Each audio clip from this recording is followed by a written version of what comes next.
Welcome to my face. Hello.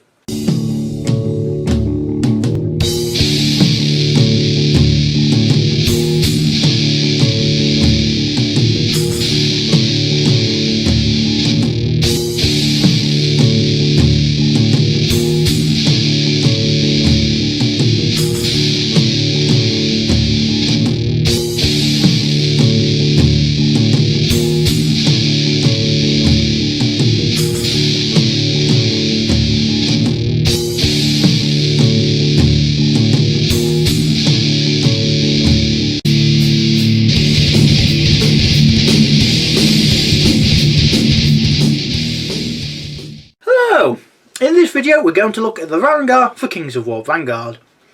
So the Varangur are evil. They are, you could say, like an evil version of the Northern Alliance. They are so evil, in fact you could say they're kind of like Chaos from Warhammer by Games Workshop. But we shall see what the differences are. So starting with the Warband special ability, Gifts of Corrigan. A model may purchase a Gift of Corrigan when it is added to a Warband. A model may only have a single gift brought for it. In a campaign, gifts must be purchased at the point the model is added to the roster, and they cost an additional 1 campaign gold, I think that is, 1 CG, each on top of the model's cost, and are permanently added to the model's profile. This model's points value is also permanently increased too. So you've got a choice of Brand of the Warrior. This model gains the Bloodlust special rule for 4 points. Guise of the Deceiver. The model gains the Headstrong special rule for 3 points. Mask of the Reaper. The model gains the Regeneration 7+ special rule for 5 points. They are a bit expensive, but they're not bad at all. Bloodlust, fairly helpful. Headstrong, very helpful. Regeneration of 7+. It could help you out in a rough patch, but 2 out of 8 times of it working, I don't know on that.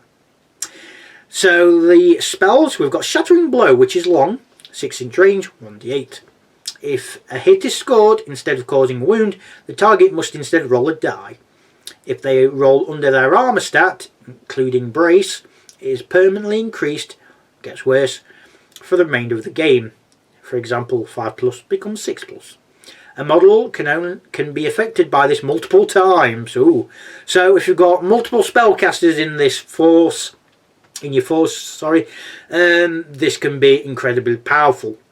I can see it's only 1d8, so the risk, it's a bit risky, but when it goes off, it's going to hurt your opponent a hell of a lot. Rage of Corrigan, which is long, 9-inch range, 1d8. If a hit is scored, instead of causing a wound, mark the target with a spell counter. If the target is of good or neutral alignment at the end phase, spend the spell marker to cause 2 automatic hits on the model. Normal armor rolls can be taken. If the model is of evil alignment until the end phase, when the spell counter is removed, the target cannot make shoot or run actions and cannot retaliate. That's a ridiculous spell, I've got to say. That is very ridiculous. Again, if you've got multiple spellcasters, Rage of Corrigan, I don't know, use it on, say, a larger model or a command or an enemy spellcaster or something. That's 4 automatically hits on you. If you're against evil alignment factions, it's not really that much of a use if you use it multiple times. It's good if you use it once. I mean, what's it do? Cannot make shoot or run actions and cannot retaliate. That is going to be really, really devastating at times. But if you want to get to an objective before your opponent, that can be painful. If you're against a force can get good shooting, again, that's going to be bad. They are long spells, so just be mindful of that when you're using them. So, starting with the grunts, firstly we've got the Thrall. 6 points, 20mm base. Speed 5, melee 6+, no range stat, armour 6, nerve 6, 1 wound, height 2. It's got Swarm and 1d8 in melee, no range. It's really cheap, isn't it? Yeah, it's got the Swarm rule, which is helpful. Other than that, it's just there to get the models out, get your unlocks out, and just swarm the enemies as the special rule suggests. So does what it needs. Next we have the Warrior. 8 points, 20mm base. Speed 5, melee 5+, range dash, armor 5, nerve 5, 1 wound, height 2. 2d8 in melee, not at range. Can take a two-handed weapon for 2 points. Gains crushing strength 1, but increases its armor by 1. For example, 5+ becomes 6+. So some two-handed weapons increase crushing strength but decrease your armor.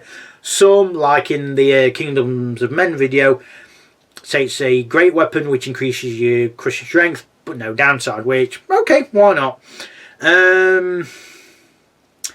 So 10 points for armor 6 and crushing strength 1 on a Grunt. No. I know life is cheap for grunts, but that's the way you want to keep it. Cheap as possible. Would I take warriors over thralls? I'd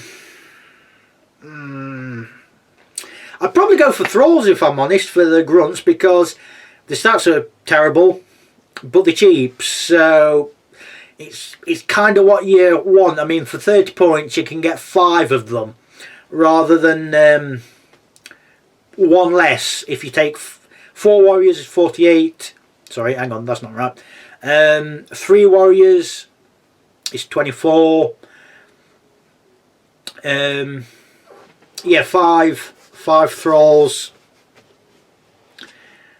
is 30, so you're losing out on 2 actually. Whew. Yeah, I'd take the thralls actually. You're getting tons of unlocks if you go with the thrall option. Warriors are slightly a bit too expensive, I think.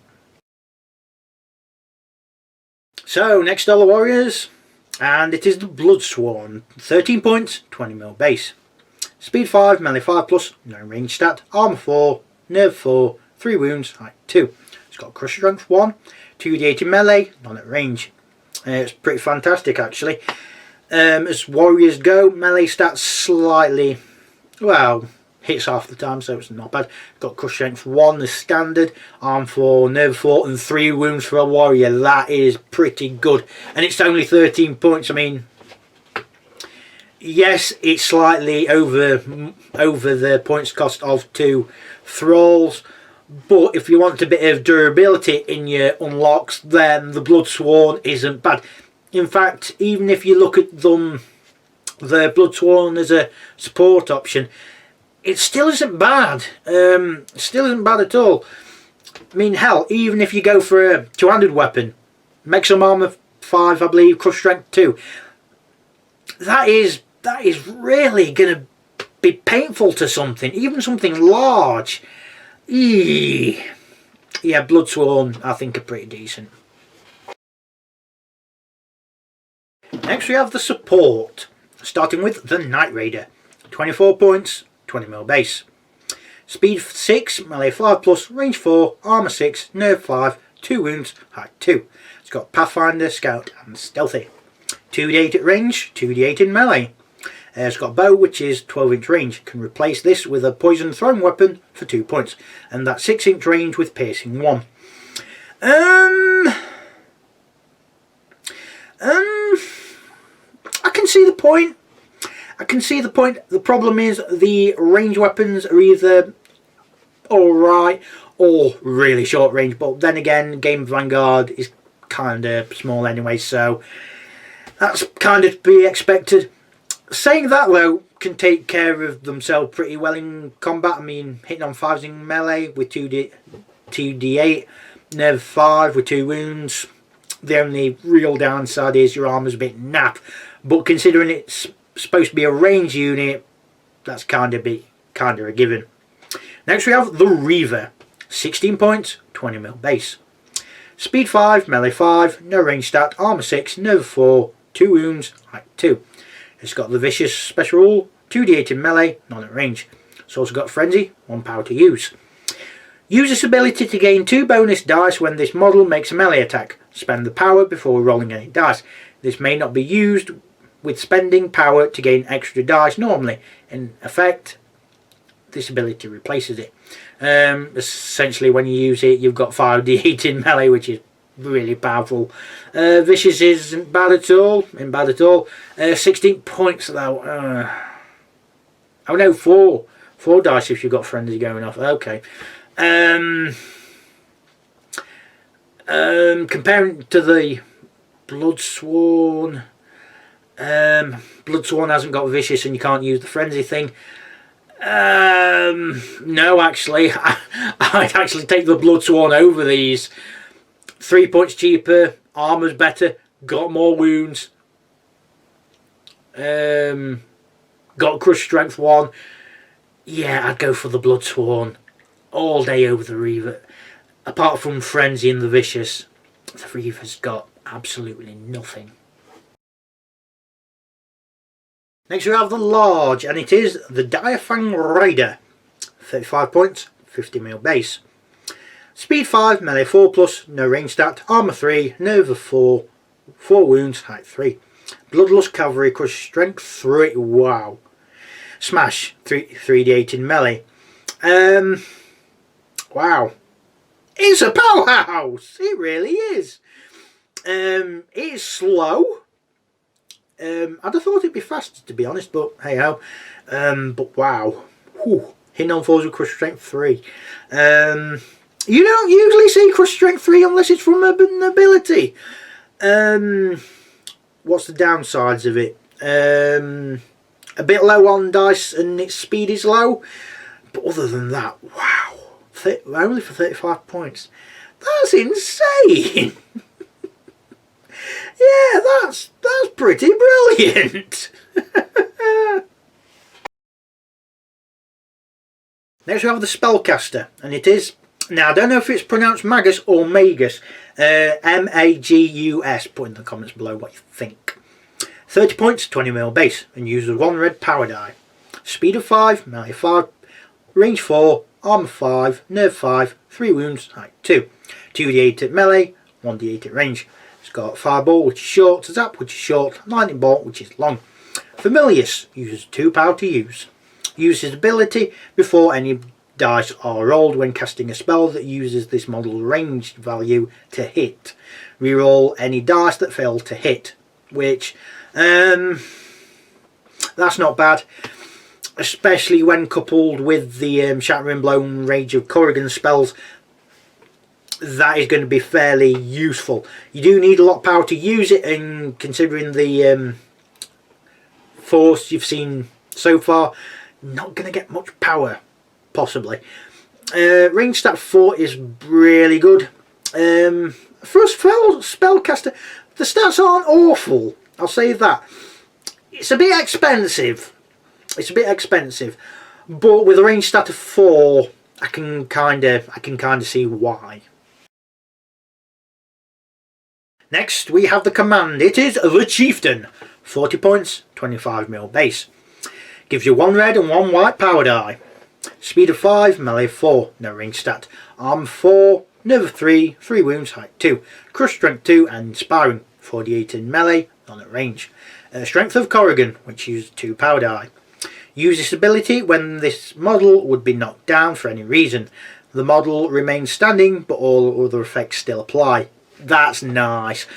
Thing is, if you lose all your wounds, you get knocked down and whatnot for the down not out sort of thing.